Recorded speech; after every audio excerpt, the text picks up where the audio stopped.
This podcast is powered by monkeyknifefight.com. Woo! About to light up this wood one time. Eureka. Hey! We make plays every day. We going against the grain on this one. Plays every day. Greatness on this one. Plays every day.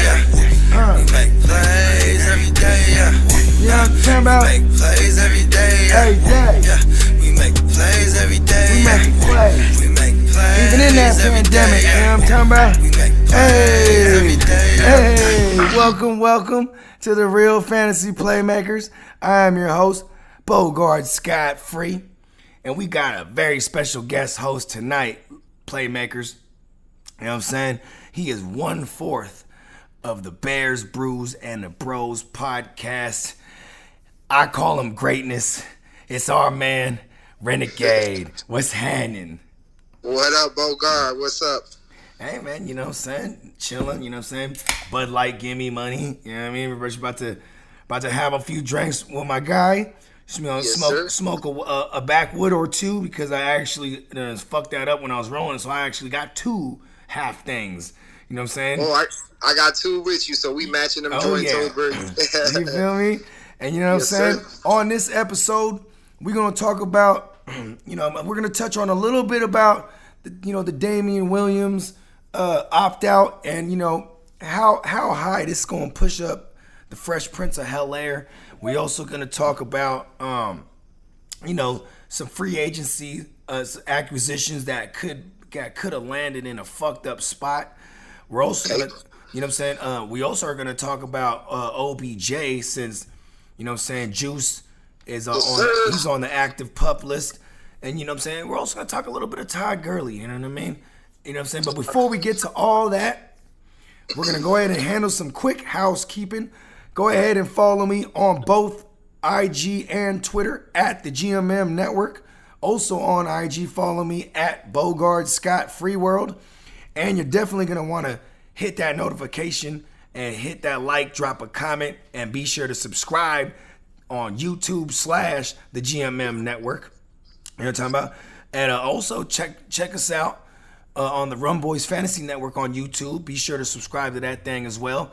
That's where you're gonna find Bogart Scott Free every Friday night, 6:00 p.m. PT, 9:00 Eastern, with the Rum Boys After Dark. Shout out to the gang. You know what I mean? Also, for all our latest and greatest articles, covering every sports genre there is, be sure to head on over to rumboys.com. You know what I mean? Also, that's where you're going to find all our merch. You know what I'm saying? Order you some drippy swag. Use promo code RUMBOYS and you get free shipping on that thing. You know what I'm saying? Also want to shout out our sponsor, Milk and Honey TX, for all your CBD wellness and all your CBD goodness. Visit milkandhoneytx.com. And you heard in the intro of this joint, this podcast is powered by monkeyknifefight.com. Go ahead on over to monkeyknifefight.com. Use promo code GMM and we'll match your first deposit all the way up to $50. We got sports in full effect. Baseball's, infected, but it's still yanking. You know what I'm saying? You got basketball in the bubble.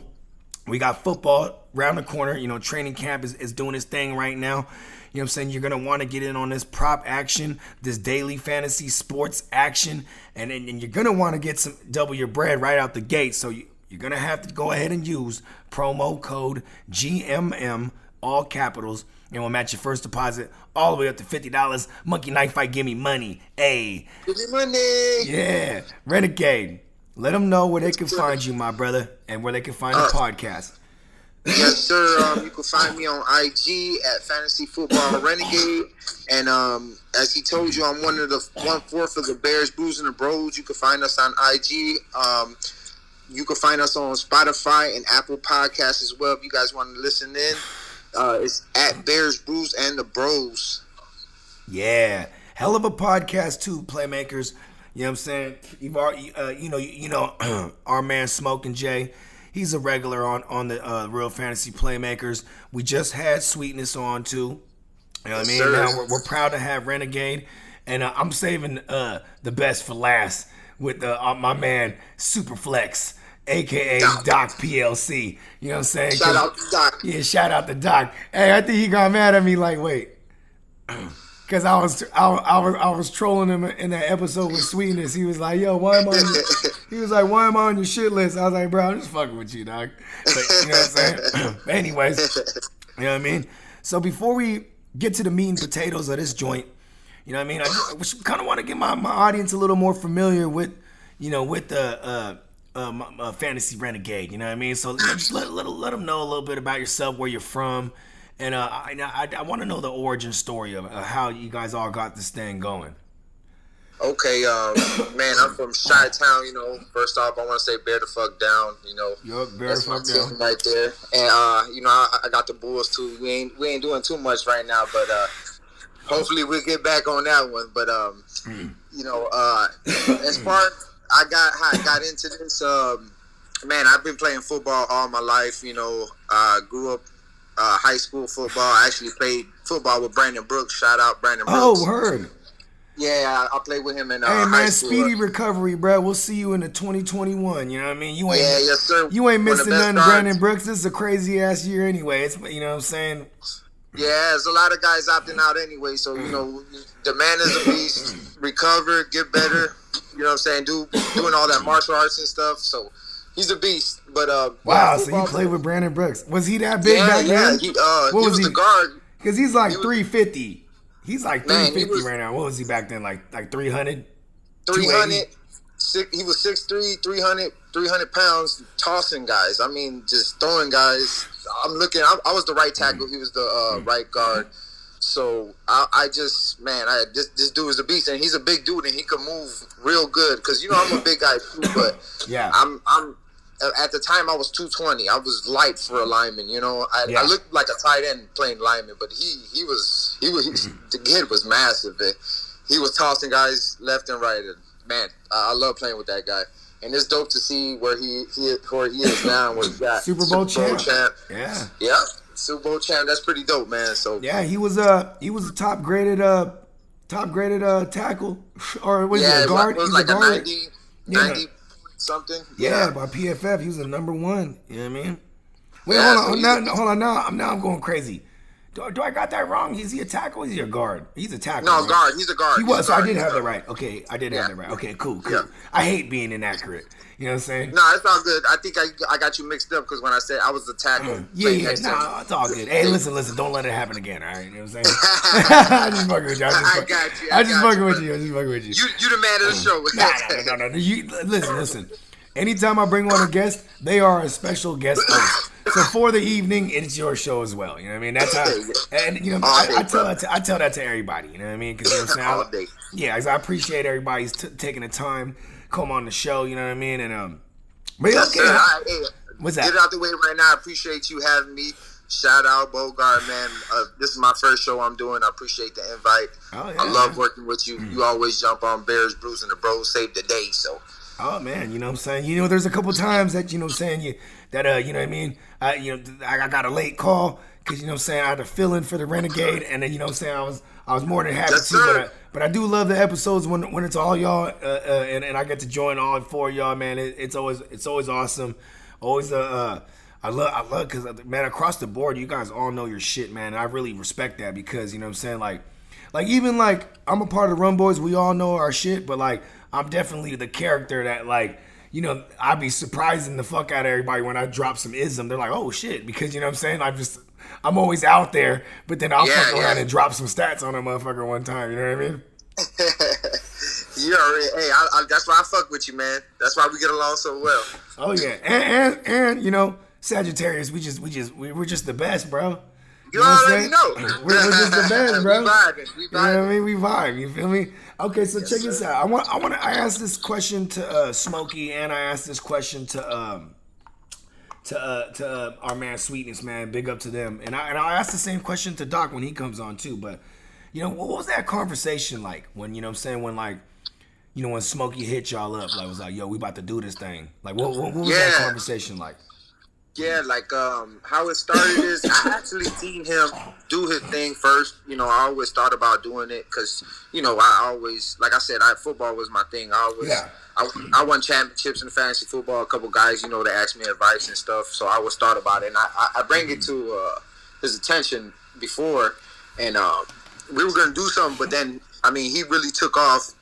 And he just took off himself, and I loved it. What he did, I wasn't really on it like that, and he took off. And then what was it last year? Beginning of this year, I hit him up. I'm like, man, I want to do like a podcast. I want to jump on like the type of thing you were doing. And he was like, man, that's crazy. I was just talking to Sweetness. That's that universe shit right there. Yeah, that's that universe, like, man, you know what I'm saying? You picked up the signal, or maybe they picked, even though it hadn't been spoken yet, it was already in the works. Like, you know what I mean? Yeah, he was like, that's man, how we my were life already. is. Yep, he was like, we were already talking about that. That's crazy that you say that because we wanted to do a little thing. He was like, oh, it'll be perfect. And then I was like, man, from there we started talking about the show and we made it happen. You know what I'm saying? And then the doc came in and he fit in perfect with us too because he was supposed to be like just a doc, and fill us in with the injury and all that type of stuff. But he coming in, he's doing this thing as well. He knows his stuff too. So we all fit pretty perfect. You know what I mean? I like it too, man, because he's like you got Jonathan or Smoking Jay. He kind of steers the ship in that sense, right? Yeah. Then you got you and Sweetness. You guys are always there's always nice fiery debates that go on, Yes, and then sir. you got Doc. He's kind of like he's like the missing piece for real, right? He kind of puts the puzzle, the nice little smooth guy. Yeah, he puts the puzzle all together. You know what I mean? I like it, man. It's I love. Yes, sir.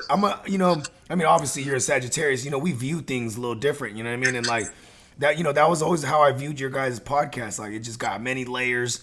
You know what I'm saying? It's very We all got very mixed dynamic. personalities. Yeah, mixed personalities, very dynamic. But also too, the underline of the show is that you guys all know your shit because it is a fantasy show. It's also slash a Bears show, and you know what I mean. And yeah, man, I appreciate you guys. You know what I'm saying? Doing your thing because you know what I'm saying. Like I know how hard it is to keep a unit together.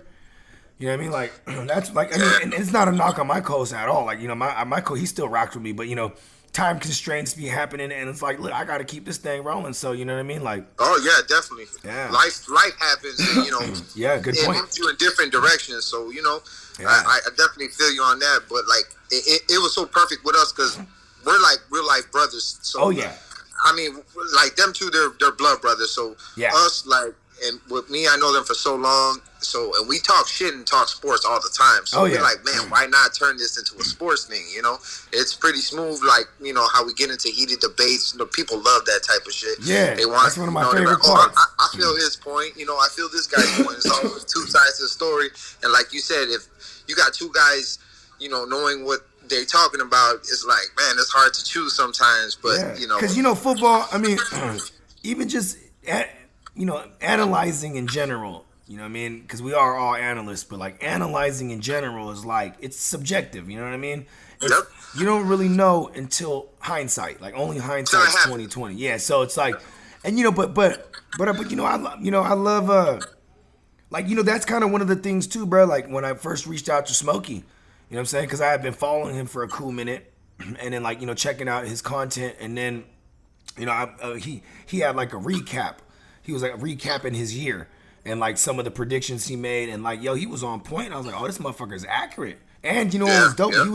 He was on like he was talking about Prescott and Jameis Winston and like fuck with them this year and this and that. And I was just like, oh shit, like them were guys that were my mid round, my late round targets on the QB. You know what I'm saying? Where it was like, I was on that hype too. Like it was kind of dope because it was like some great minds think alike type of shit. And then when I first heard y'all podcast, I was like, oh okay, this is his group of like other motherfuckers that brings the same shit to the table like him. You know what I mean? Which was awesome because not only were you guys all close like brothers. You know what I'm saying? I know Doc work.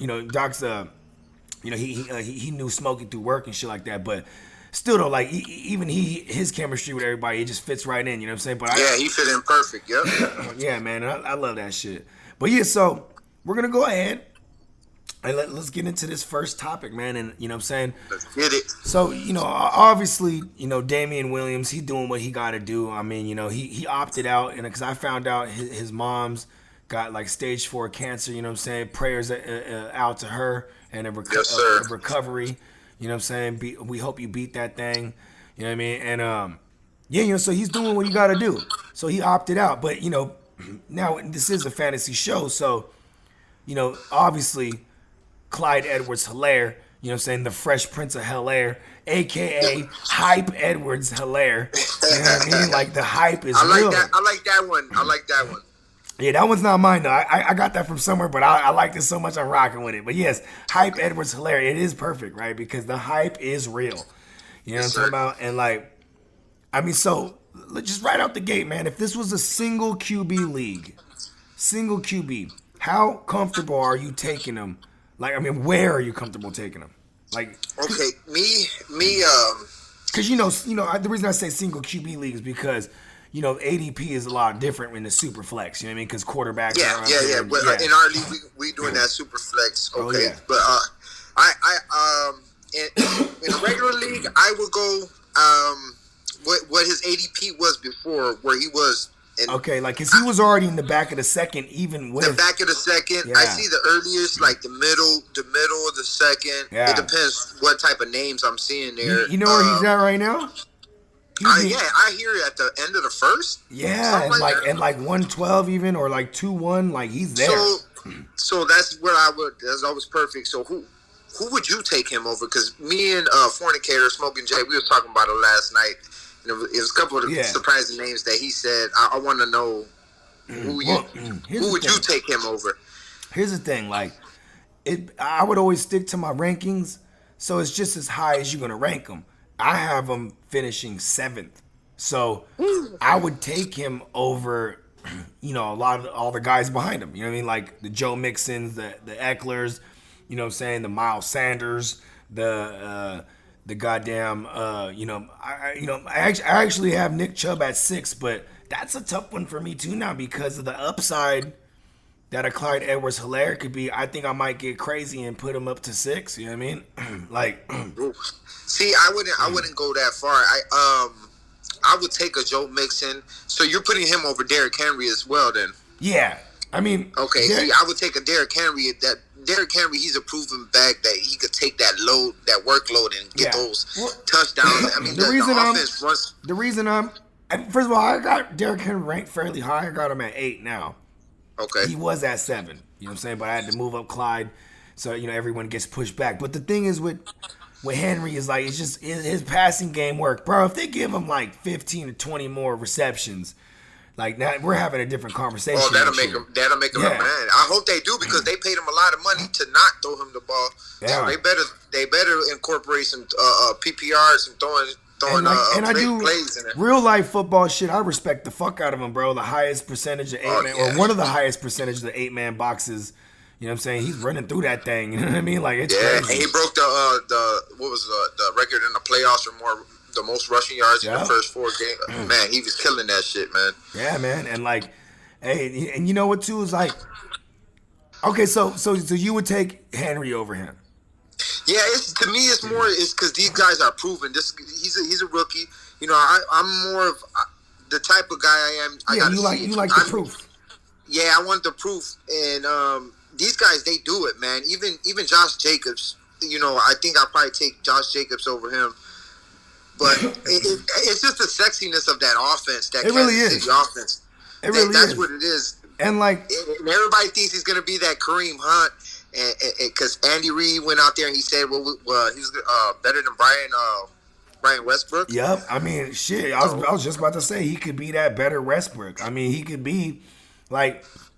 He also, because of his stature, reminds me a lot about Maurice Jones-Drew. But yes, the Bryan Edwards comp as like a player skill set type of comp, that I like that a lot. And like, and then even with the Kareem Hunt thing, like, you know, Kareem Hunt probably wouldn't have started week 1 if Spencer Ware didn't go down. I mean, Kareem Hunt would have eventually surpassed him. But like, the situation's kind of similar to me, Where Yep. But in this case, it wasn't an injury. It was he opted out. COVID. Yeah, he done opted out that thing. So now, it's Clyde time. You know what I mean? So And like, you don't. Do you see them bringing somebody in? Yeah, I something mean, like a well, like so a Devontae Freeman as well, because that's like that's a perfect offense for Devontae Freeman to jump in as well. That's I'm not. Well, here's the thing. They got a lot of bodies over there already. Like they got Darrell Williams, they got DeAndre Washington, they got Deontay. I mean, what is it called? What the fuck is his name? Thompson. Darwin Thompson. There you go. You know what I mean? Like, I'm talking about more like a veteran. You know what I'm saying? Type of back. well, you know what? Here's the thing. DeAndre Washington, he's basically a veteran. Okay. Because he's been in the league since 2014, you know what I mean? Or 2015 actually. But still, like, you know what I mean? That's veteran status. That's 5 years in the game. You know what I mean? So, I honestly, if they get Devontae Freeman, I'm not worried about Devontae Freeman, bro. Still not worried. No, like, and a lot of people they're speculating Shady would go there. Now Shady ended up in Tampa. Yep. You know what I mean? Shady's But gone now. even if Shady went there, dog, man, fuck Shady. You know what I mean? That's you know what I'm saying? Like it ain't really. So you're not worried about Shady over there in Tampa? High draft. Either, right? It's the highest that Andy Reid's ever took a running back. So, in his career, if I remember correctly. So he's going to use them. Yeah, I mean, we were all hyped on Kareem Hunt going into 17 because he was a third-round pick. You know what I mean? Where it was like, yo, that's high draft capital. First, second, third, you got to crack at starting that thing. You know what I mean? Let alone first round.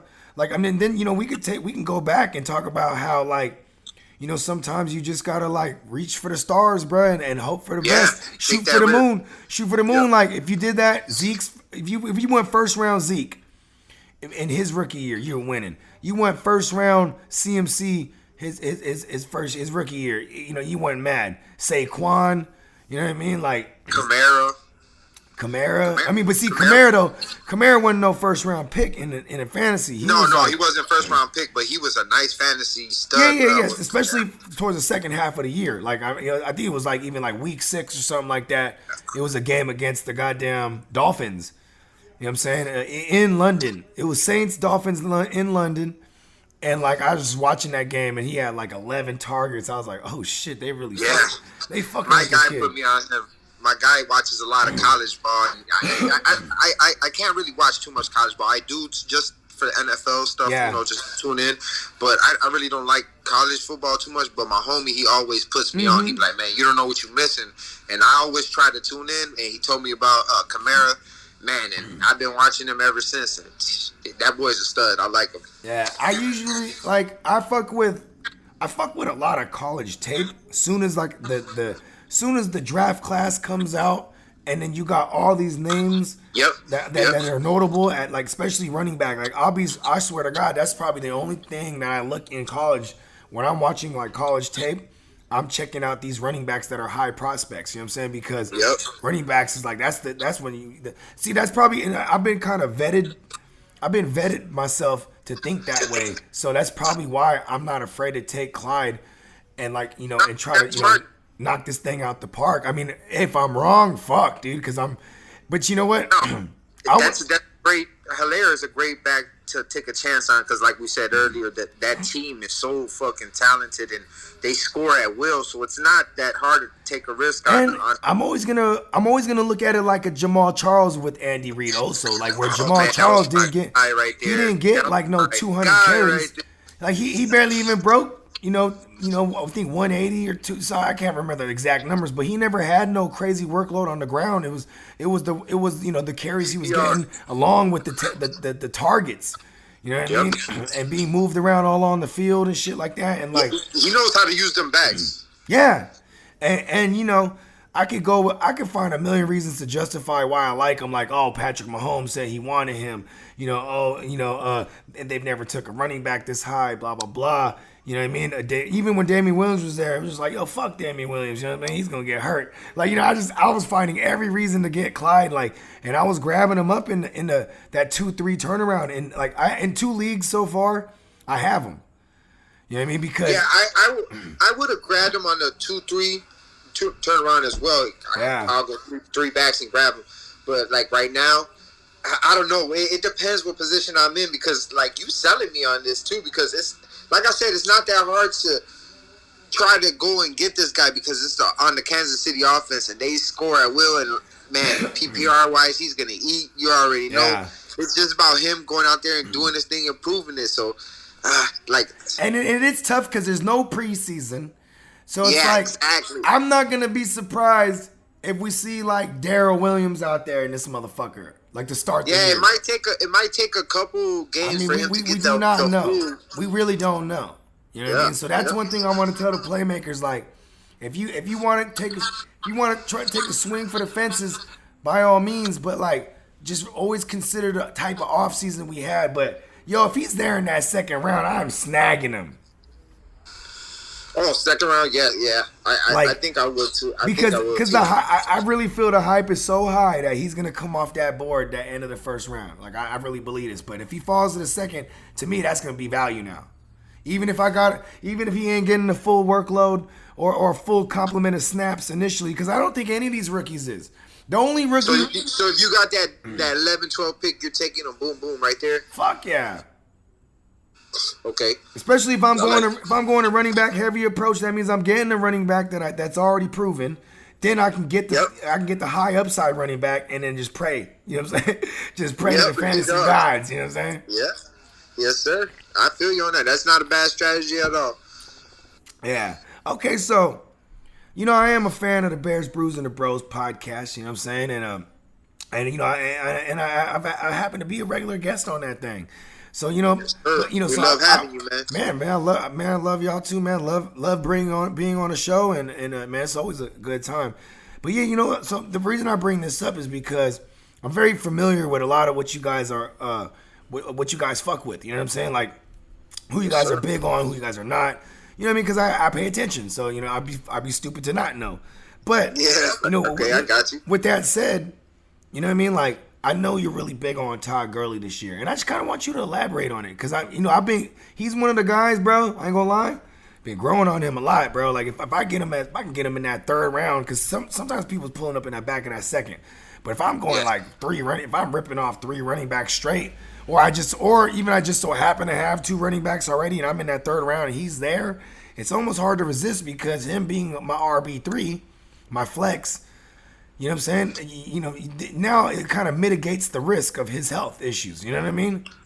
Definitely. But yeah, so I want to hear from you. I want let me know about some Todd Gurley here. Man, first of all, I love Todd Gurley. I've been fucking with him ever since he started in the league, even Georgia year. A lot of people shout out to the Bulldogs. Yes, sir. A lot of people, they gave up on him because the injuries. He had a lot of injury concern in college. And then now the arthritis, and what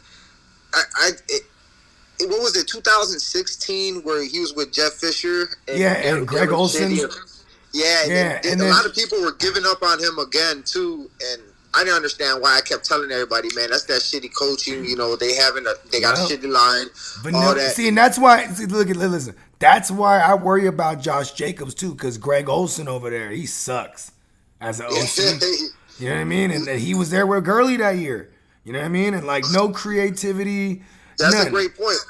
You know a great point. But here's the thing. Here's the thing with Gurley. Like that next year, everybody was off of him, but they brought in Andrew Whitworth, and now all of a sudden Todd Gurley was this back of the second, early third round value, and he was the number 1 pick for like 2 years. Starting balling the fuck out, getting those PPR numbers. You know what type of back he was. Workhorse, PPR monster.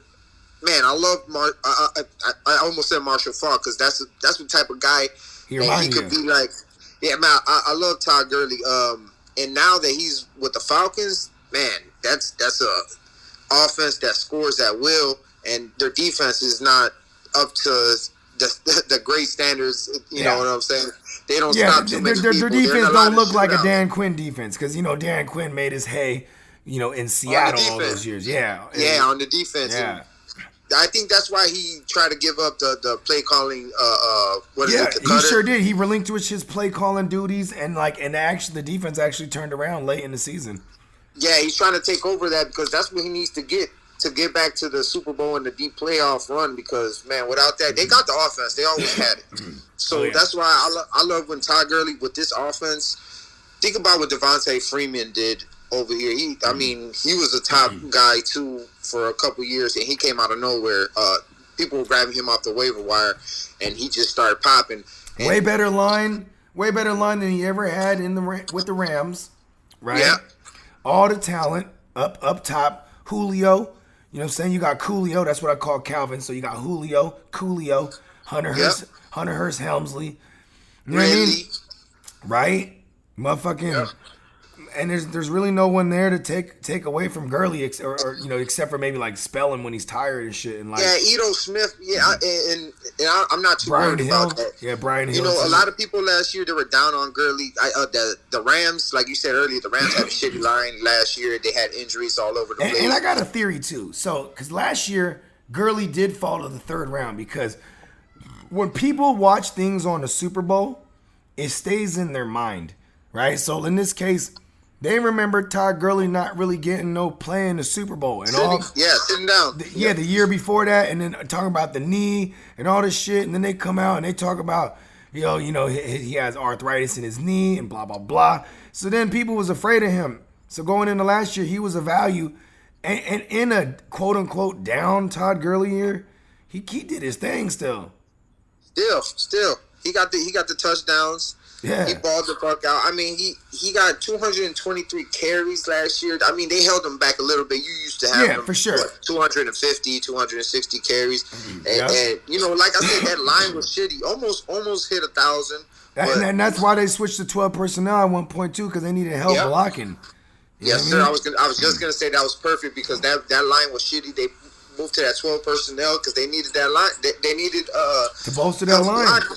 Yeah, that line was shitty. I mean, still is too, man.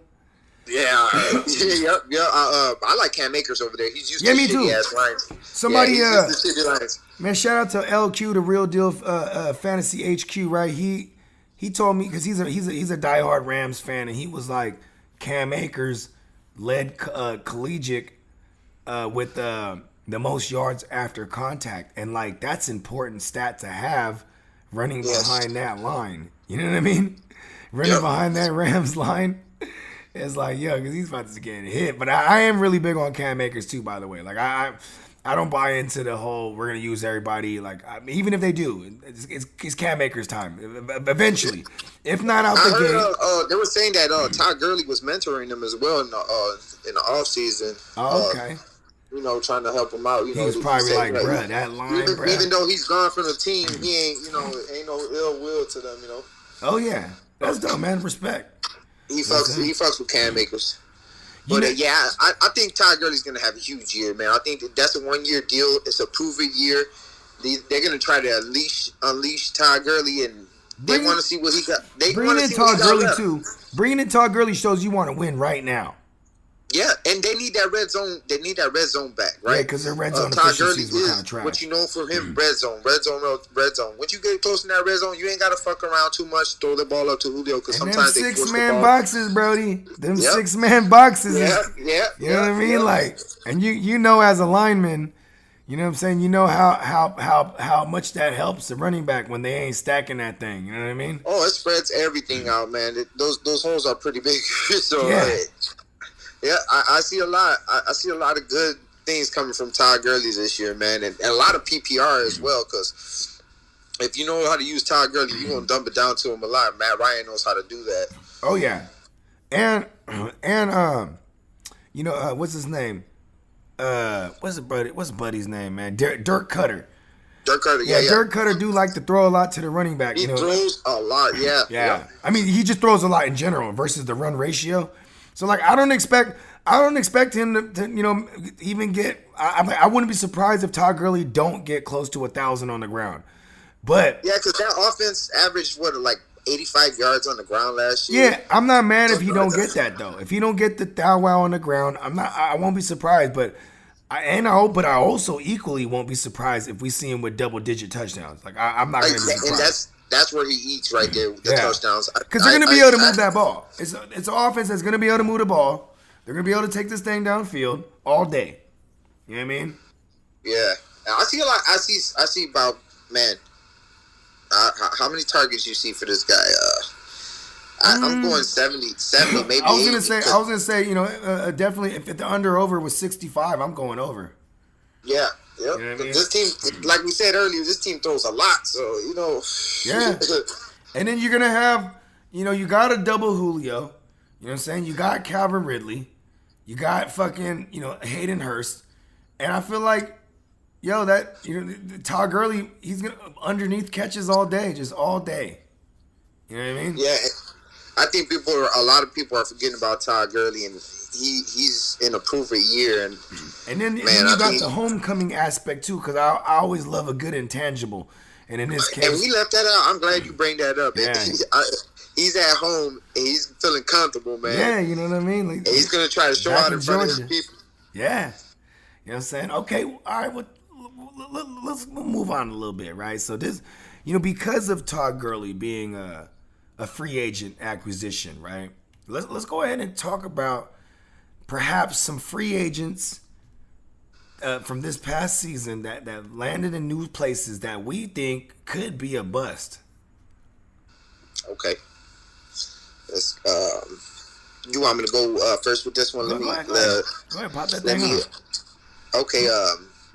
I will say though, actually, real quick, while you're thinking about it, I will say this: Todd Gurley, I also won't be surprised if he's a bust over there. Like, you know what I mean? Like that definitely can. Because you know, a bust, even if he gets hurt or he should be acting up and they limit him on the ground or whatnot, I'm just saying, like, I won't be surprised either. You know what I mean? He's definitely a high risk, high reward. Yes. Type of guy. But he's not one of my choices though. You know what I mean? But yeah, go ahead. Who you got for me? Okay. Thanks for that one.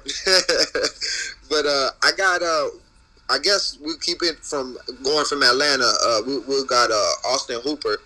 Oh, I'm not too big on him in Cleveland. Me neither. I actually read something about David Njoku saying that he's good. He's ready to go now in Cleveland. I guess. Yeah, he stopped crying for a trade. He was like, "Listen, I'm here now." Yeah, nobody wants me. He's like, nobody wants me. So I'm a team guy now. I guess I'll stay. You know what I'm saying? But I don't like that over there. They got too many stars over there. You know, I love my boy OBJ. I think he's gonna eat over there. Yeah. They got Jarvis Landry. Hopefully, let's see what happens with him. I heard. And here's we'll the get thing into too. With Jarvis Landry actually being put on the PUP list, right? You know what I mean? I'm wondering if that will actually help someone like a Hooper. Because before that, there was a shitload of mouths to feed. If this is a guy you paid, maybe this will work out for him initially. You know what I mean? Yes. Now that opens up. I still think he's a big old bust thoe. That's for sure. I agree with you. I think Njoku will probably thrive there better. I'm not too. I don't like Hooper at all.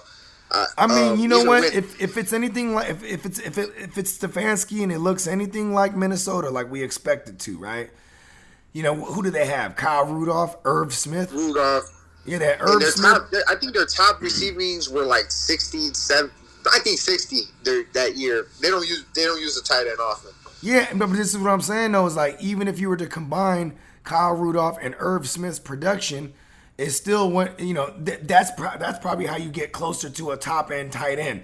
The two of them, because they were cannibalizing each other, and that's kind of how I view Njoku and a goddamn Austin Hooper. So I agree with you. I think he's a bust.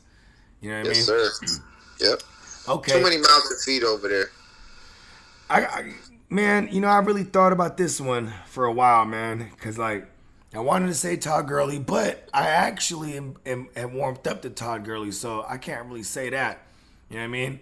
But I will say this is a twofer. I'm just gonna go ahead and say the Dolphins' backfield, because they got Breida and they got Jordan Howard, and like I think like if you got either of those guys, you might be like they're probably gonna be game script dependent. So it's like you're really gonna have to be sharp when to notice that, you know, start them too. Obviously, they're flex plays at best, and Jordan Howard, I love Jordan. He's part of my fraternity. I've won championships with him, so I'm always gonna love him. And like, I miss him. Yeah, you know, bear down, he's dope. He was dope. He was even dope with the Eagles for that stretch before he got hurt. But I just, man, I think it's gonna be a big old bust. I ain't fucking with it. You know what I mean? Yeah, I agree with you on there. I don't. You got really a fuck with. Chan Gailey. Chan Gailey's kind of like a dirt cutter, where it's like they gonna throw the ball a ton. You know what I mean? Versus the run ratio. Yeah, I mean they made a lot of good improvements this year, but I still don't see them being too good anyway. So, like you said, the game script, they're gonna be throwing the ball and chasing points. So I try to stay away from everything Dolphins except for Devontae Parker because of that very fact. Because that he's the guy. Yeah, he's finally who we want. He is who we thought he was. Yes, sir. Because because I was always a Devontae Parker truther, but then like you know what's fucked up is that once Jay Cuddy got over there, I was like, oh hell yeah! Now you got someone that could really like someone with a good arm. Because I didn't really believe in Tannehill those years, right? But check this out, still don't. And that's why. I don't either. But that's why Jarvis Landry shined because Tannehill just kind of in the shorter A-dot game, you know what I mean? Shorter average depth of target, so Juice was eating. And then PPR, then you went ahead and brought a guy with a big arm, you know what I'm saying, with Jake, with smoking Jay Cuddy. And then he did the same thing he did to all his receivers with Parker. He just kept throwing them fucked up ass, them poorly placed 50-50 balls. You know what I'm talking about? He poorly placed because they go up and get it, and then you know they where the ball is placed, it's usually away. They got their head turned away from the defender, and they just get blasted. Wow, we seen it happen to Brandon Marshall, seen it happen to Alshon Jeffrey. He hurt them all, and then he went over to Miami and was like, "Watch, hold my cigarette." He was like, "Watch me hurt Devontae Parker," and he did the same thing to him. Throwing them fucked up 50-50 balls, you know what I'm saying? Yeah, and then just throw it up. Yeah, like go ahead, man, go get that. And then the motherfucker get blasted. That's just fucked up. But ever since, I agree. You know what I'm saying? You know what I mean? That Parker's probably the only one I'm looking at over there. And then you know what too is like, there is it's not out of the realm of possibility, and I don't want to jinx these guys, but I mean, you know, the quarterbacks that moved around, you know what I mean? Like, hey, we don't know if Cam, I mean, as much as I believe Cam's going to do his thing over there, because I am one of those guys. Yeah, but, you know, you never know. Or even Tom Brady. I'm with you with the Cam one. I like Cam over Me there too. I think. And I love Tom Brady over there with Tampa with all the weapons, but you never know. You just never know. I mean, we got to see it. We haven't seen it, so I don't want to be too bullish, but I think the Tampa Bay, not to just go off subject, but I think their defense is like kind of underrated too. They legit had the number one run defense last year, and then they had a bottom ranked secondary.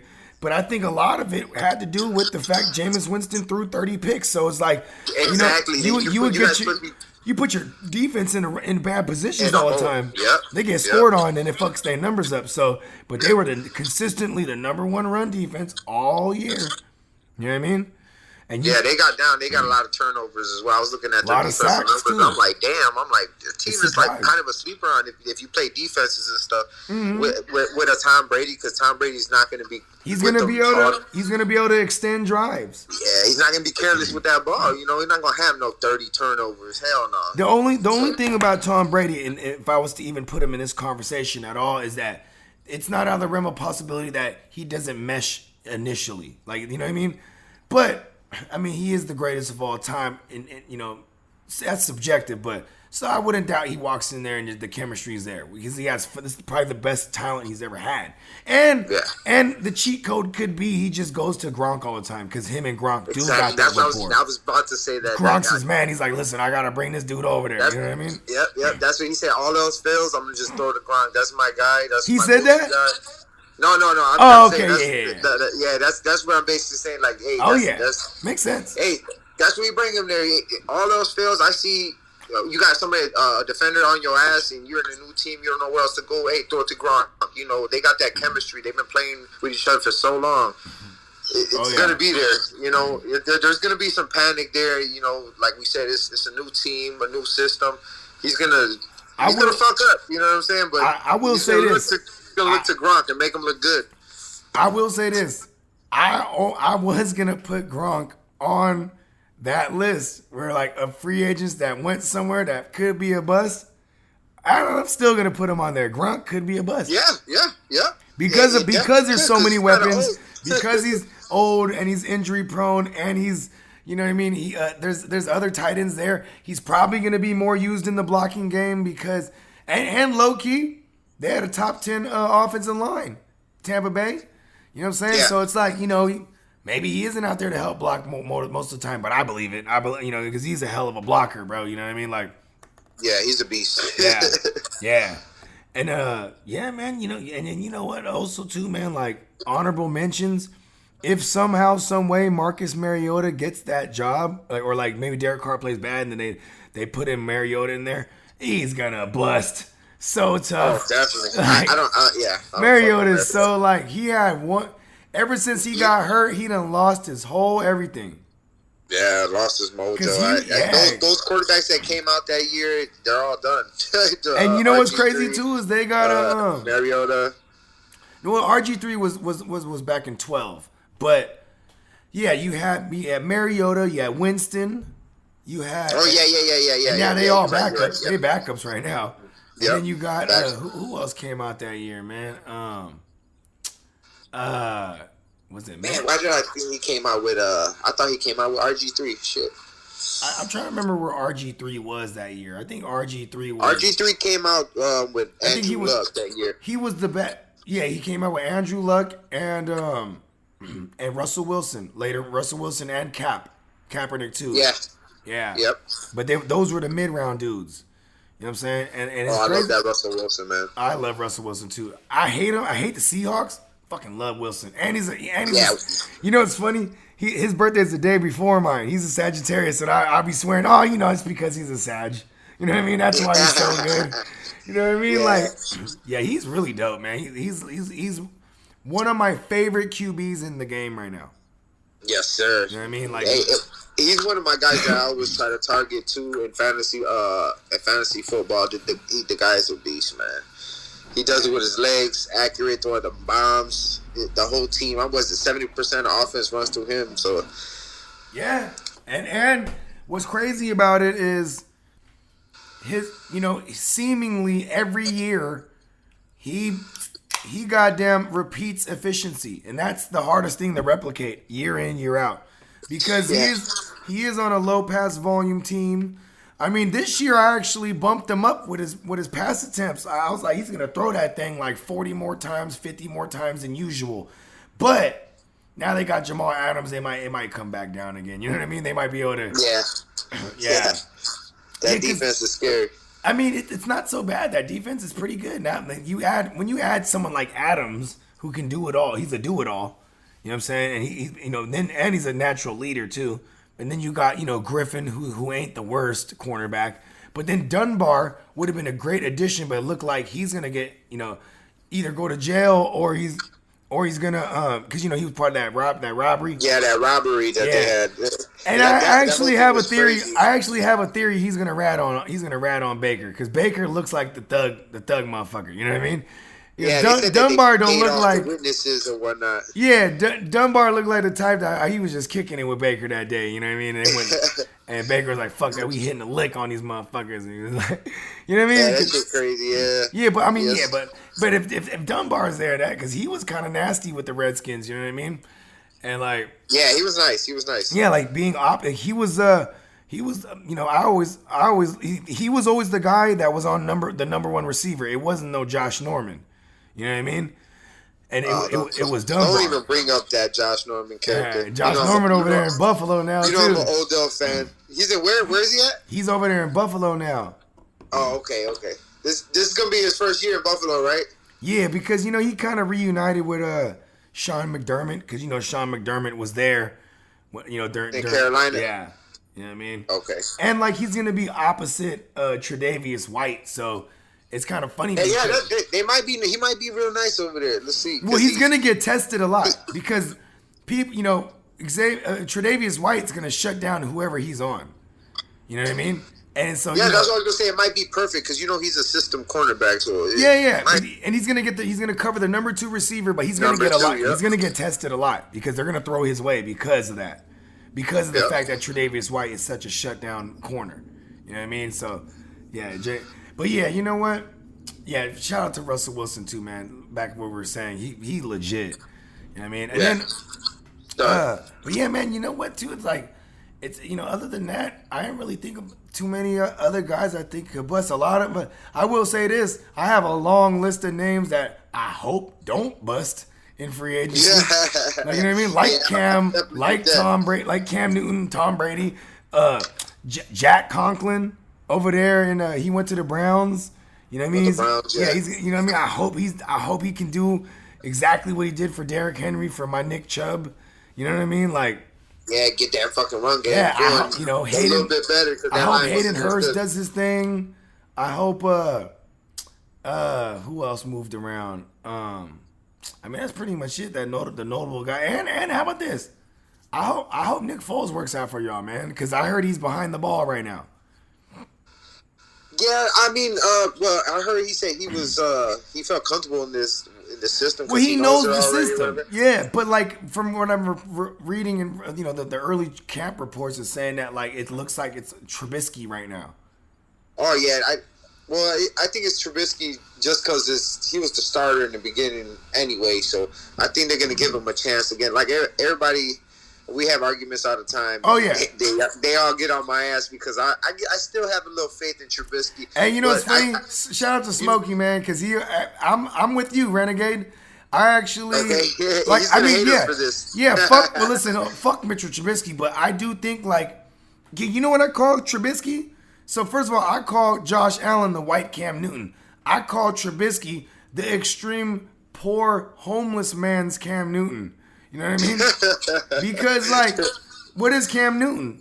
Cam Newton, big arm, wildly inaccurate. Well, maybe over the years his accuracy is better, but still, in general, big arm, not that accurate, loves to call his own number. Tell me on some way or not, that's not Trubisky. Yeah, definitely. Trubisky, I think they need to put him to run more, too. Like, yeah, because he's an athletic motherfucker, and this is the thing, it's like, here's the thing, bros. Maybe because, I've started Trubisky in some big moments, and he came through for me in a real way. Like last year against the Cowboys. I don't forget shit like that. Where he goes out there and that was a big game right there. I was supposed to go to that game. Yeah, and then the goddamn, I'm foolish the next week, and I'm like, and then it's in prime time against the against the Chiefs. And then he fucks me, you know what I mean? And I'm like, fuck. Yeah. And I'm thinking he's going to be in a shootout and like, you know what I mean? So fuck Trubisky. But, I mean, bro, if they could, man, like, okay, you know who's over there now? It's John DeFilippo. And like, me and Smokey, we always argue about like how it doesn't matter what coordinator's there for the Bears. It's still Nagy's offense. I tend to disagree in that sense because he does bring a new offensive coordinator every year. And like, yes, it's Nagy calling the plays. And he's probably, working with that coordinator all week, creating the plan of attack. But, what I mean, you're bringing in someone like John DeFilippo, and if my theory is correct that, it's going to be that same system that he implicated from Jacksonville and from the Eagles, you know what I'm saying, before Jacksonville, you know what I mean? Someone like Trubisky should be mobile because look at Minshew. He had 340 yards rushing. Yeah. And that's perfect for him. I don't know what it was a stat when they said he gets out wide and he runs. That I believe the Bears were like 7-2, some shit like that. Yeah. Even when he throws on the run, bro, like it's throws on the run. Yeah, I don't know what Matt Nagy was trying to get away from that, but they need to go more to that. I'm tired of these coaches out-coaching himself, bro. He out-coaches himself, bro. Yeah, me and Smoke and Jay, we was talking about it as well last night, and we were talking about how the coaches, they got to play to their quarterback. You can't just make them play your system like, oh, here's my system, force feed you. You got you got to run my system. No, you got to play to your quarterback, just like they did with Lamar Jackson. They could have put him. They put Greg Roman in that thing. As soon as they put Greg Roman, it was like. And I remember I was all on. They played to all his strengths, yeah. I was all on Mark Andrews. I was all on Lamar Jackson because immediately I knew it's going to be a read option type of offense and the tight end's going to eat. You know what I mean? Because Greg Roman spent time with my Niners, so I'm familiar with Greg Roman. You know what I mean? And that was a perfect spot for him to land, and they knew it, man. And it don't surprise me. You know, he was fucking with bruh.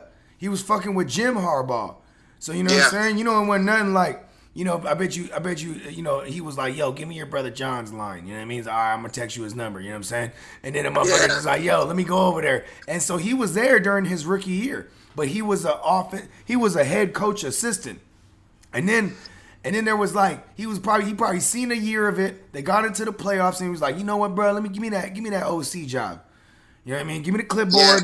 Let me turn this thing around. You know what I mean? Yep. Let me show you how it's done. Right? Yeah, Okay, I love how they do that. You gotta play to the players that you got, and I think that's what they need to do with Trubisky. I mean, if you need to dumb it down from, or let him rip it. Let's see what he got. But on that Trubisky aspect, I think the Bears are hard headed, and they're gonna try to give this guy one more shot. And you know, listen, if he starts week 1, there's a good possibility they start 1-0 because they playing Detroit. You know what I mean? Yeah, definitely, yeah. And I'm not knocking Detroit. I'm just saying, like, you know what I mean? This is just one of the, you know what I mean? Like Trubisky, I don't think he's ever lost. Has he never lost to Detroit? I haven't, because I actually went to a Detroit game and we always bust their ass. That's what I'm saying. Like in my memory, I don't know. I mean, listen, I'm not looking this up, but so I don't want to be inaccurate. But I'm just saying, like, you know what I mean? There's gonna be, you know, and I know Smokey's gonna hate this. You know what I'm saying? He's gonna be like, stop saying that shit, because he wants him up out of there. He wants him up out of the thing, like. But we got Tampa like week 3, and then we got the Colts as well. So I think those are going to be tests for Trubisky early on, and I think those are the games where he's either going to get pulled or he's going to prevail. One of the two. Chuck Pagano, a revenge game. Yeah. So against the Colts. Yeah, against the Colts, and you know that defense is pretty good. So they're going to test him there, and he's aware of, even when they play. When they go ahead and they play the Tampa Bay, if he's familiar with Bruce Arians' offense, I mean, granted, Tom Brady's going to put his touch on it, I'm sure. But, like, I mean, this is not, like, you know, and I'm not just saying this because I'm an official, you know, bro. You know what I'm saying? I'm a bro, right? But you know, even before this, you know, and Smokey will vouch for this, like, the Bears were one of my dark horses going into this year. Yeah, man, you already know I got that defense top 5. Last time on the show, I told you. Yeah, you sure did. We lost Eddie Goldman to the COVID. Eddie Jackson. Oh, Eddie Goldman, yeah. Eddie Goldman, our lineman, he opted out. He was one of our big guys. I think he made the Pro Bowl last year. Yeah, he did. As a reserve or something like that. But he's a big piece. He's a big piece to us that we lost that, but we still got them other pieces, and we're pretty deep at that D-line. You know, you guys got and the addition of my man Bobby Quinn. Bobby Quinn, he's nothing to sneeze at, man. He gave my Niners trouble for years. He made noise with the Dolphins, made noise with the Cowboys. Like a lot of my Cowboys homies was like they were mad to let him that he could see him go. Yeah, no, that was 11.5 sacks. And he's gonna help. He's gonna help the Mack truck for real though. Oh hell yeah, that's good, man. One of those two guys are gonna eat because either Mack is gonna free him up because they're gonna double team him. You're a lineman, you know this. You know this. They're gonna double team. Yeah, exactly. Yeah, I'm not. If I see Khalil Mack and Quinn, we're doubling Mack. Yeah, of course. For real. Let Quinn do whatever. Go ahead. Yeah. See, Quinn. That's why I think Quinn's gonna eat. You know what I'm saying? So, and then we got other guys there too. See, remember I was telling you too when I was texting you earlier. I was like, you know, I only sent you like a handful of questions, but you know, don't even trip. We're gonna fill this show up because we will take it here and there and elsewhere. You know what I mean? That's how the football minds are, baby. Yeah. You gotta talk football and let it flow. Okay, so. Speaking of football, which first of all, that was one of my weakest segues ever. Like we're already talking about this thing, and I'm like, you know what? Speaking of football, so I mean, Jarvis, okay. Me and Smokey, we got this. We're kind of masterminding this thing where we're like, you know, when I was talking about bringing the bros on, right? You know, I was initially gonna bring both you guys on, you and Sweetness, because I love the way you guys argue, and then Smokey was like, all you gotta do is be like Juice or OBJ. You know what I'm saying? And then boom, that'll eat like 20 minutes up, and I'm like, for real. So Man, and all you gotta I say is intend on OBJ bringing versus anybody. and in a few weeks, like I'm gonna bring on, I'm gonna go ahead after this. I'm gonna schedule with Doc, get Doc on, but then in the next few weeks, I intend on bringing you and Sweetness on, and Yes, sir. because I asked Sweetness this question, so I asked him when he came on last week. Also, Playmakers now available. You know what I'm saying? Go ahead and check out that episode Shout out, featuring the Fantasy Sweetness. Sweet! That motherfucker's dope. Shout out Sweetness, baby. It definitely runs in the fam. That is Smoking Jay's little bruh. And the fantasy isms definitely run in the fam. He knows his shit, man. Playmakers, check that out if you haven't already. And but yeah, so I asked him on our episode, can Juice outproduce? I wasn't even trying to rhyme there, but that's kind of dope. Can Juice outproduce OBJ? So now that he's on the pup, the new question is to you. Can OBJ finish as a top 3? Can he return? Can he return to that status? Okay, first, before I answer that question, what is the active pup list? Clearly, It's like when you're you're not, if you're physically unable to perform or practice. I forget what the second P stands for. Because I know what the pup list is. Because once you're on the pup list, that basically you're out a couple games, right? Yeah. Well, I think the minimum, once you get on the pup, the minimum, and I might be wrong about this, I think it's 6 weeks. Six, Six to 8, maybe. I don't think it's 8. I think it's 6. I think it's six. I've had a few. I've had a few though. You know what I'm saying? I took a shot of some Tito's. Give me money. Come a couple shots in. I'm only on my 3rd beer, but you know what I'm saying? We're having a good time. You know what I'm saying? About to light up the second. Good, baby. About to light the second wood up. But yeah, baby. So you know what I'm saying? Like, okay, so if he's because he's on the, if he could be active pup list, so he could return. How far are we? We're about 5 weeks out, right? So he might miss a week. A week, okay. So like I told you when we were talking before, we're about 6 weeks out, actually. Okay, so like we were texting, we were talking, and I told you, hey, I got OBJ top 6 anyway. So you hit me with, hey, could he get top 3? And if Landry misses time, hell yeah, he could see top 3. If he comes back, I think they're not going to give him a full complement of snaps. They're going to ease him in. Well, if they're not, they got a lot of weapons, and I believe. Go ahead. I believe too. They're gonna try to run that rock. That they're gonna run that rock. For sure. They're gonna run that rock. But I think that's gonna open up Odell tremendously. Like, bro, do you know off the top of your head? Do you got it in front of you? I think it was like 130 targets last season. Granted, it was Freddie Kitchens, but like, okay, how about this? OBJ, right? Yeah. 133 targets. 133 targets. Okay, so I was in the ballpark. Can you do this for me? What did Stephon Diggs? What was his targets like last season with under Stefanski? Okay, let me look this up, bro. Because this situation is kind of similar. If there's gonna be OBJ with no Jarvis Landry here and there, or a limited Jarvis Landry, because we did see Diggs with no Thielen. Yeah, last year. Yeah, so that's why I'm asking if you can look that thing up for the kid one time. Okay, Diggs had. I got you right. Appreciate now. you. I mean, you are the special guest host. You know what I'm saying? So yeah, this is your show as well right now. You know what I'm talking about? He had 94 targets. Okay, so his efficiency was through the roof. So now let's this is a fantasy show, so let's fantasize. Let's get it. What do we see his target looking like? Maybe his target count. Maybe like at least 120, I'd say. In a run first team, is that safe to say? OBJ? OBJ run first. I mean, they ran a lot last year as well. Yeah, but they were 19th. If I remember correctly, they were 19th in rush attempts. I think they're going to be a top 5 rushing team. They're going to be more established, more clean, more crisp. Yeah, they're going to run. Everything they've done in free agency and in the draft shows that they're trying to bolster that line for Stefanski and that zone run scheme.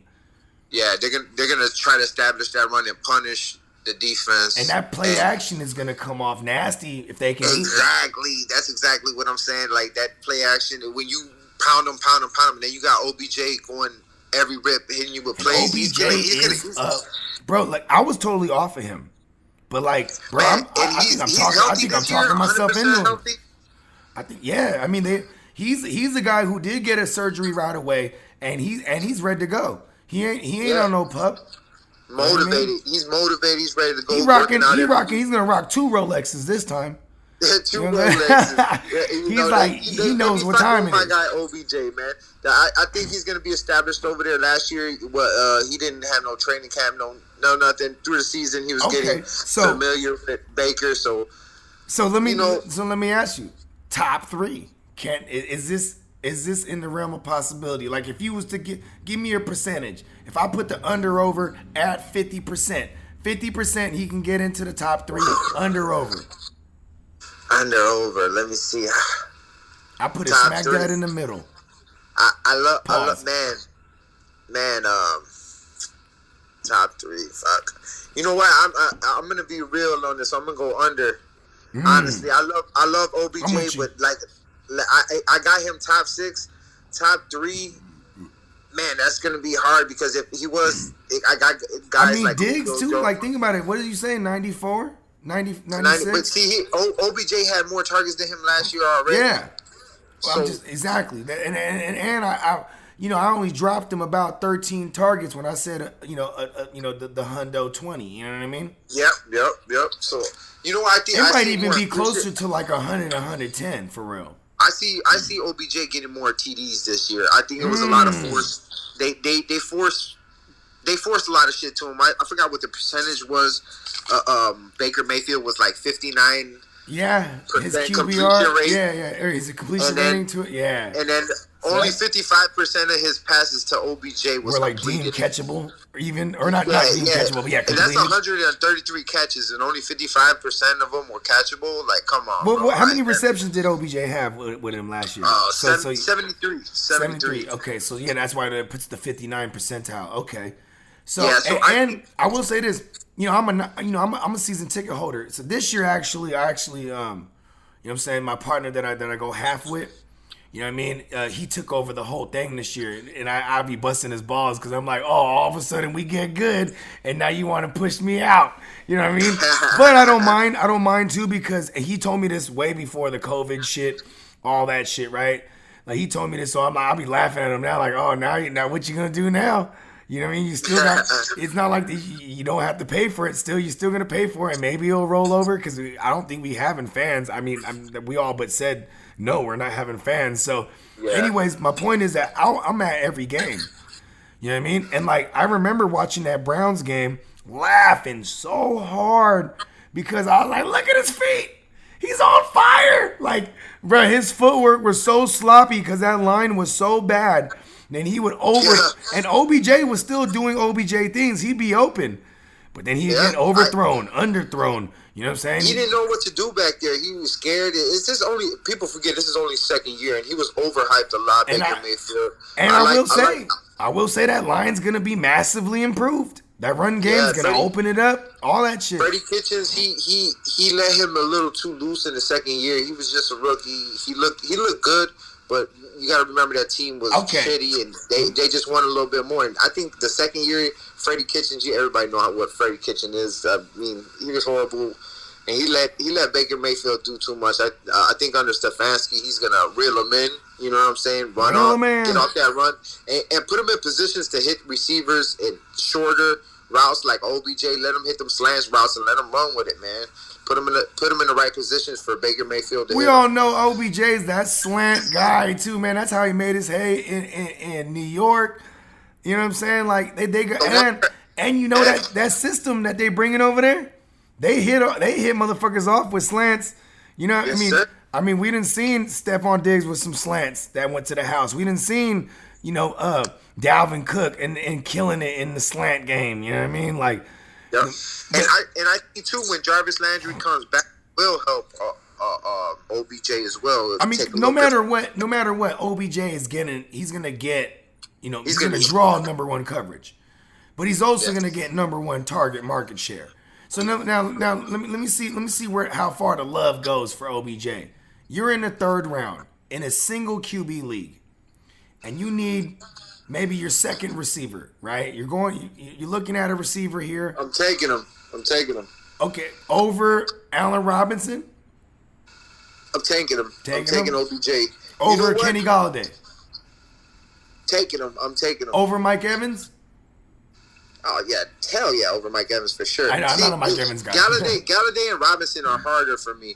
I think Allen Robinson. I would look at that one more or less. Allen Robinson and Odell, and I'll think about that. Yeah, the reason I ask you is because I don't got OBJ. Even before the Juice news, I didn't have OBJ. I had him right outside my top 12. I happen to have, a lot of people have Allen him like Robinson, 13, 14, 15. Yeah, that's where I got him. I got him at 13, but I got Allen Robinson and Galladay in my top 10. You know what I mean? So I would probably go that direction personally. But I'm just asking because if I'm looking for a guy there, and then and Robinson and Galladay's gone, if they're gone, I might be looking at OBJ now just after this conversation for real. Yeah, and another thing too, what I like to do with okay, go ahead. I didn't mean to cut you off. Go ahead. No, you're good. What I like to do, I like to look at the schedule of the wide receivers and the players I like to look at to see if that turns me on or turns me off. You know what? Let's do that. Pull that thing up because now I'm curious because I'm saying let's see his schedule. His player matchups. And when I looked at it, I was like, I was thinking the same thing to you guys, and I'm just like, let's see what he got. Maybe I'm a little turned off, but man, when I seen it, I was like, whew, he got some. He could eat. Yeah, let's look at this thing real quick because this is gonna make for great content. Because I every time I'm looking at the Browns, I'm looking at Chubb, and I'm aware of like the run defenses he's going up against, but I haven't really took a deep dive look, with OBJ's player matchups. Okay, let's get it. First game, they're against Baltimore. Marlon Humphreys is gonna eat that man alive. Yeah, oh shit! Hold on, my bad to cut you off again. We actually went through this one time on the Bros when I was on. Yeah, we did. Yep. Yeah. Okay, but yeah, let's reminisce then. So Marlon Humphreys week 1, that's gonna be bad. Yep, they're gonna. He's really gonna see if he's top 3 or not, and you're gonna see if OBJ is not playing, or if he gets locked the fuck up. So, yeah. Week 2, Cincinnati. I think he gonna eat. Oh, that's where he eat. Okay. Washington, week 3. Eat. Dallas, week 4. Eat. Okay, then we going to. I'm not scared of Diggs or whatever other cornerbacks they got over there. Xavier Woods still playing cornerback? Because I know Xavier Woods. They had him playing corner, but I think he was the same. Either way, I'm not scared. Not scared at all. Week 5, they're in Indy. Okay, yeah. I'm not scared of that matchup. They do have a good cornerback there. I can't remember his fucking name, dude. Is it King? I forget his name, bro. But they got a guy over there. But yeah, but still not. Now OBJ is gonna dust that man. Okay. Okay, and then week 6, another little match, a hard matchup against Pittsburgh. Yeah. They got a solid secondary. That's they're in the same division. Damn, what the hell? The same division, so there's twice. Yep, they're gonna see each other twice. They beat them one time last year. They lost to them, so we're gonna see a nice little game there. Let's see what happens. Then again at Cincy. Yep. Week 7. Then they play the Raiders. Eating. You know what I'm saying? Then week 9 is a bye. Then they come back from the bye. They play Houston week 10. Eating. Okay, then they play Philly.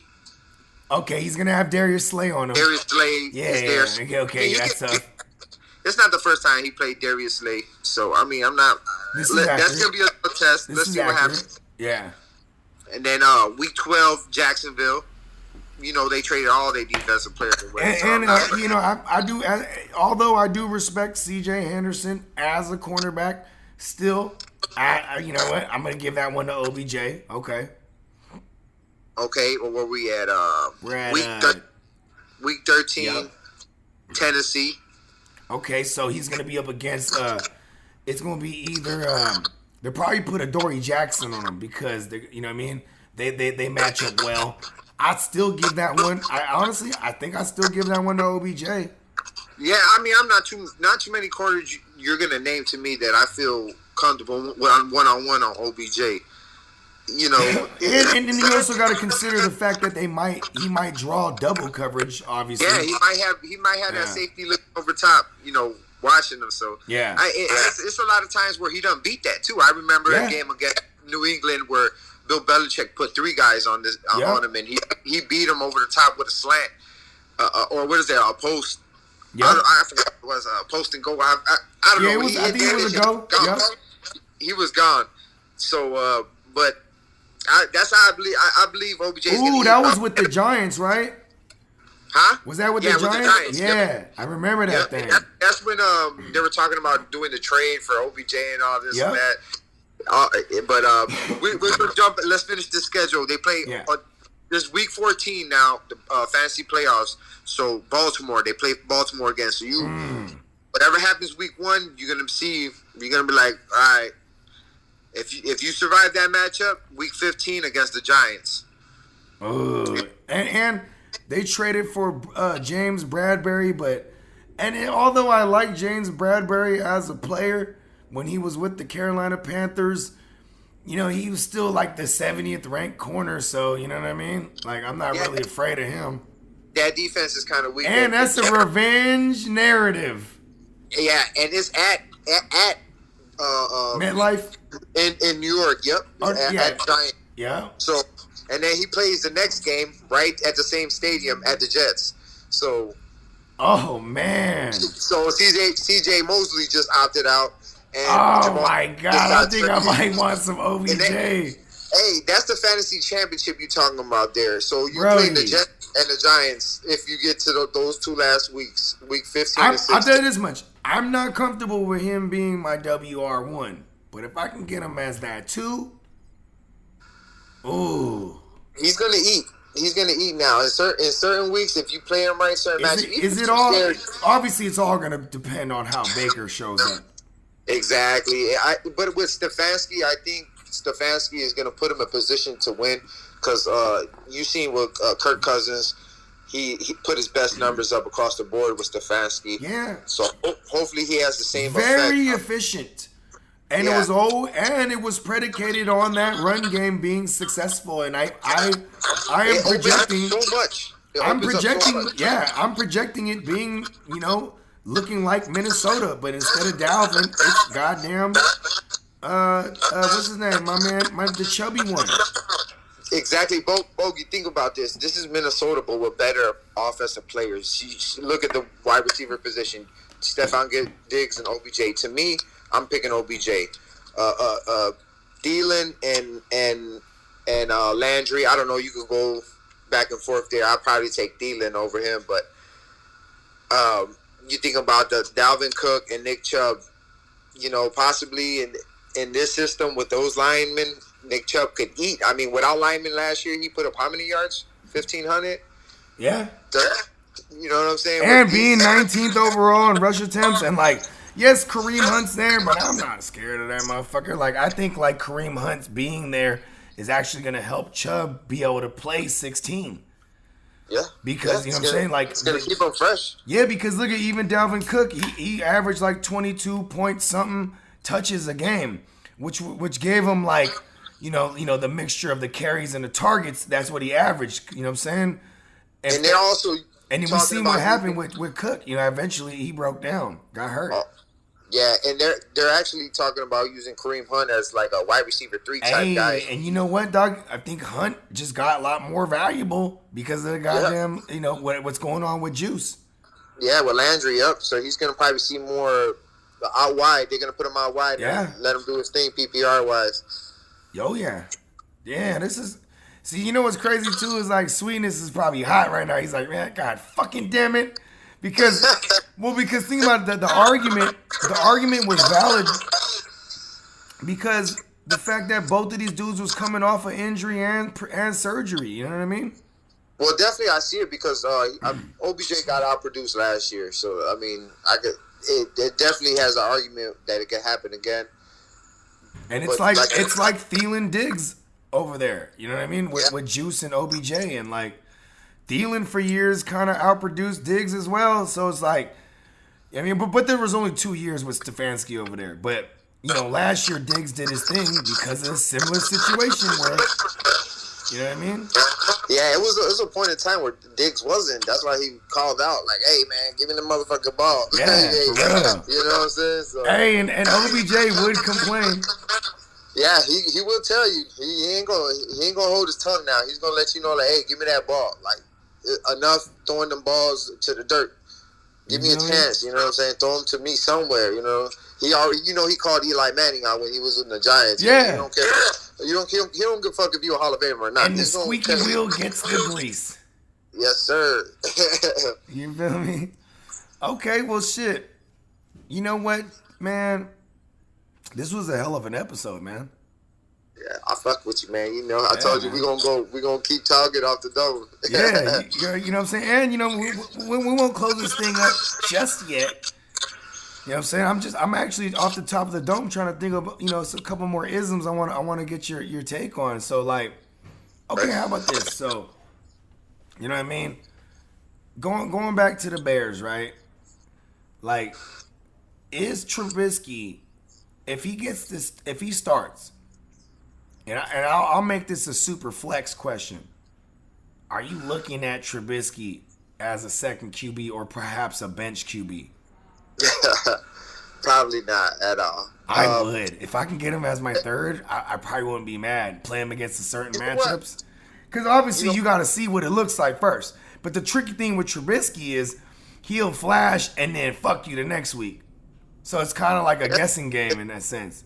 I like a lot of other different players. The Trubisky, just with the Superflex. I'm not going to lie. This is my first year fucking with the Superflex. Yeah. So I'm a little newbie to the game. I hope not too many of the guys in the league listening right now. They listening. They listen. Like, hey, shout out to the Hard to Start. Shout out to Hard to Start, Kev and Gucci and JD. They had heard Sweetness on his episode. He had called it out. He's like, "Listen, I'm coming. I'm about to take this thing down." Woo, woo. And they came out and was like, "Look, Sweetness, we heard you." You know. Yeah, definitely. Nah, I ain't no punk when it comes to this fantasy thing, but I'm not gonna lie. This is my first year running this QB thing, but I adapt to the game pretty smooth. It's the wave. Yeah, it's only like my third year fucking with Superflex, and like this is the first year I'm in I've only been in like 2 Superflex leagues. I'm in like 5 this year, so it's crazy. Okay. Yeah, I did a mock draft with the Fornicator last night, Smoking Jay, and we did a mock draft, and the latest episode. Yeah, we did that one, the Bears one, but we did one offline, and okay, nice. We just did with the Superflex just to see how it would come out, because we do got our picks now, and I got that second pick. Oh yeah. And I like how my team turned out, man. I think I'm in the. You went Barkley. There's no way you didn't go Barkley. That what you say? You went Barkley, or did you pull up one of them QBs? No, I'm Barkley. I went Barkley all the way. Smart kid. I wouldn't pass. As much as the allure of having a Jackson or Mahomes, in a super flex as your first quarterback, like you're gonna have to get them in that first round. I'm gonna do that. I can't pull him as my first. I can't pull a quarterback as my first guy off the board. Hell yeah, because being where you're at too, it's gonna it's gonna take a while. You're gonna drop down. I like third. The position I'm in. I got 2 nice little digs right there, and I get to see what everybody else does real quick. So I think I'm gonna be just fine in this league, man. I'm always one of the top dogs, and I expect to be there too. It's gonna be fun. I love new challenges, man. Yeah, man, and this is fun, man. Like the fact that we get to have all these analysts that we collected, because me and Smokey, we had this idea. And we call it the Smokey Bogey Invitational because it's an invite thing. You know what I mean? Like we invited all the talent that we respect. You know what I mean? Yes, and man, it's dope, man. I'm excited for this shit. Yes, sir. Hell yeah, I'm excited all day. You know what's a bitch, man? Is I'm very familiar with what Smokey does and what my man shout out to Admiral Robbie. So I'm after I'm 9. So Robbie's 8, I'm 9, Smokey's 10. And like So when, you guys, when Smokey chose 10, I was so hot. I was like, because like the second person overall, the second name that got picked, right? So the first name, shout out to the fantasy plug. He gets the first dibs. He goes, give me number 1. Right? My man, shout out to Joe from Turn Up the Jets. He gets number 2. He says, we're not even thinking about it. He's like, give me 12. hey. You know what I mean? He want that turnaround thing. You know what I'm saying? Exactly what he wants. Yeah, and then I was like, cool. 11, 10 and 11 still there. And then shout out to Guccini JD. When it was his turn, he's like, give me that 11. And I was like, fuck. And then, you know what I'm saying? Smokey comes up. He's like, man, I gotta do it. Gotta get that 10 spot. And I was like, shit. So, and then I was actually 9th overall in the drawing. So I was like, fuck it. We're going to go with the fantasy gods. This is where they put me. I'm taking that Nina. It's available. Go ahead and grab that thing. And that's what I'm saying too. Like when we in this we're all analysts and whatnot, and we all follow each other. So hey, you get to do reconnaissance work. I'm stealing some of y'all advice, and I'm definitely gonna use it with this Hey, stuff. listen, as you should. Like, you know what I'm saying? Sir. Like, we could do. This is what's dope about doing these analyst leagues, because you get to do reconnaissance work. You know what I mean? You get to see what these motherfuckers like to do. And like, I actually have a group of homies, like my homies, right, that don't do content. They love fantasy. These motherfuckers don't even listen to my show because they swear I'm doing a podcast solely to say things that I don't do so they can buy into it. And they think it's a smoke screen. Like, they think I'm just trying to curve them. I'm like, yeah, I'm doing that. Yes. Yeah, I'm trying to get all these following just to fool the 12 of y'all. You know what I mean? Motherfuckers is funny. You know what I mean? And I'm glad they don't listen to my shit. Don't snipe me, motherfuckers. And if they listen in low key and I don't know about it, hey, fuck all y'all. Okay, you hear me? If you hearing this now, fuck y'all. If I see y'all sniping my guys, I know you been listening. You motherfuckers ain't doing. Look, my homies ain't doing. They're not doing no research like I am. You know what I mean? They jump on during like July and they start talking about, they act like they know shit. Shut the fuck up. I'm on this thing all year round. The ranking whores. Those are the ranking whores, as I like to call them. I hate those motherfuckers, dog. I can't stand them. They're so lazy. Those are the people that suffer. They suffer in live drafts. You get them in online drafts, they always come out with a decent team because they just picking off the top. I need a receiver here. Bam. Take off the top. I need a running back. Bam. Like, you know what I mean? Like, that's why I like doing my drafts. I like doing them in person, offline. Live drafts. Yeah. So nobody has to. They're not rankings. Just pick your name. You do your own homework. Put that bitch up there. Man, this one league I'm in, they don't even like motherfuckers bringing papers and shit. Or they don't allow you to have your computer out. Yeah, your homework, you can't. I mean, I'm not mad at that. I do everything off the top of the dome anyway. I actually think that's kind of stupid. Like, it's kind of foolish. Like, what motherfuckers, you know what I'm saying? They just, you know what it is, dog? Is people are always trying to get an edge on the next man. They're trying to find all kind of different ways. Like I got this particular league I'm talking about. It's an IDP league. You got to start 6 IDPs. There's no defense. You got to build your defense. And then, like, these motherfuckers, they change the offensive roster every year. Like last year, like the day of, like it's 4 receiver slots. I was like, what? Like, you know what I mean? Like every year they just trying to change it up. I'm like, man, you guys is weak. They're trying to throw it off. Yeah, exactly. That's weak to me. Keep continuity, so like motherfuckers can come through, and it's a fucking bloodbath. Like they want to. And listen, the fantasy gods, they know what you're trying to do. The fantasy gods, they don't like that shit. You think you're trying to make it easier for yourself because you're making it harder on the next manager.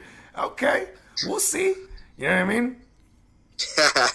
But yeah, man, it is awesome that we got the entire cast of the Bros, right? Yes, sir. We got Turn Up the Jets. You know what I'm saying? Shout out to Joe. We got me. We got my man, the Guru. Shout out to Steamboat Joe. That's my co-host.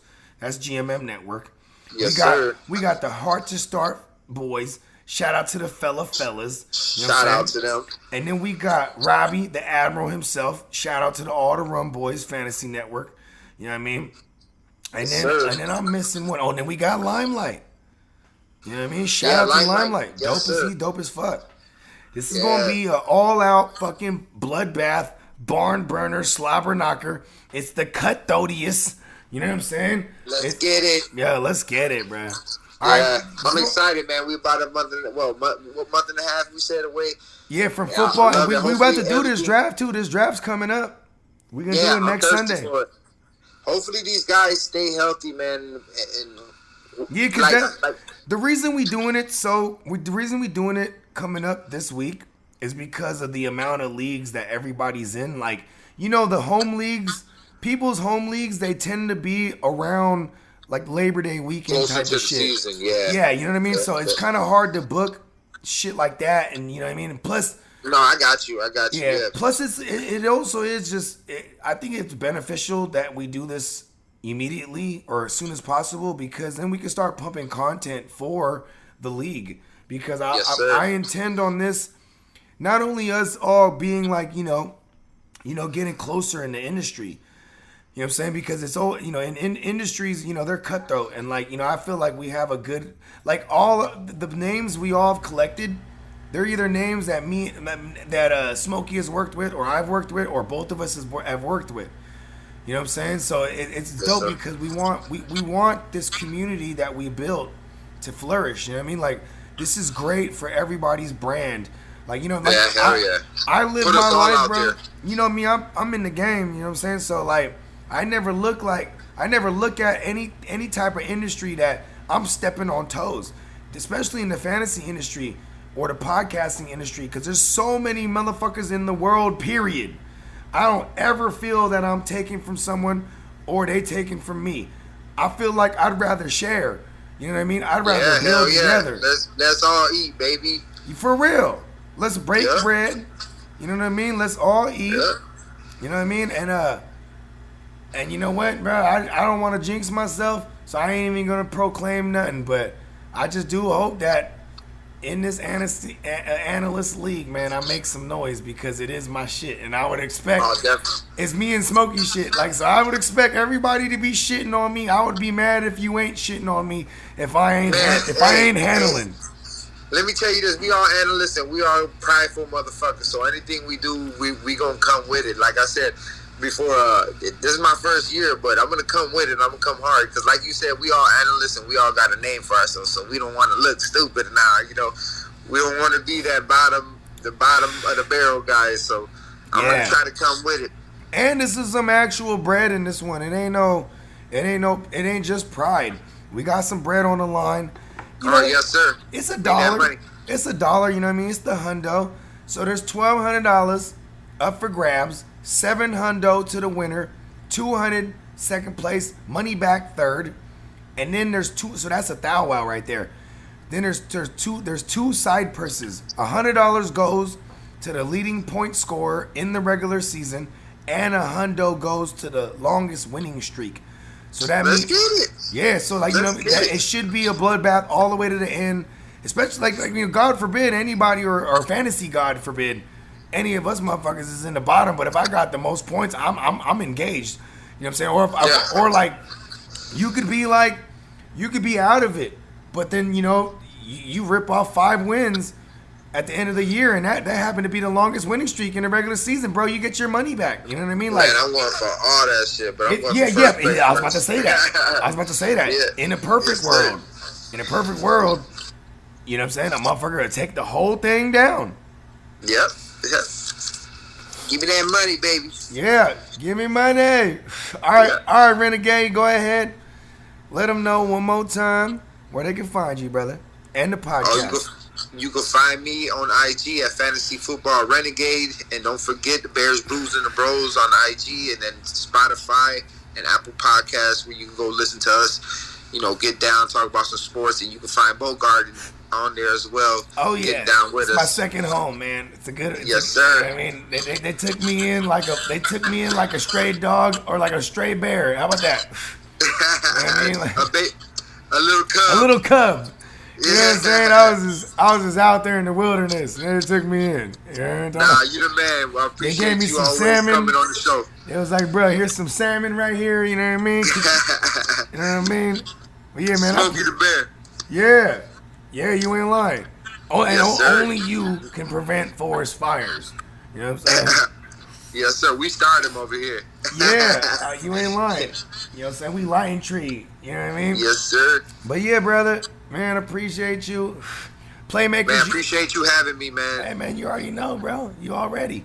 Man, Playmakers. Yes, sir. You know what time it is? Go ahead and follow us at the GMM Network on Twitter and IG. Subscribe to the GMM Network on YouTube. Hit that notification bell. You know what I'm saying? Drop a comment, spike the like, all that. And everybody be safe. Wear your mask. Don't fuck around out here. It's real. Yes, sir. Be safe. For sure, brother. Hold on, give me 1 second. I'm about to cut this thing off.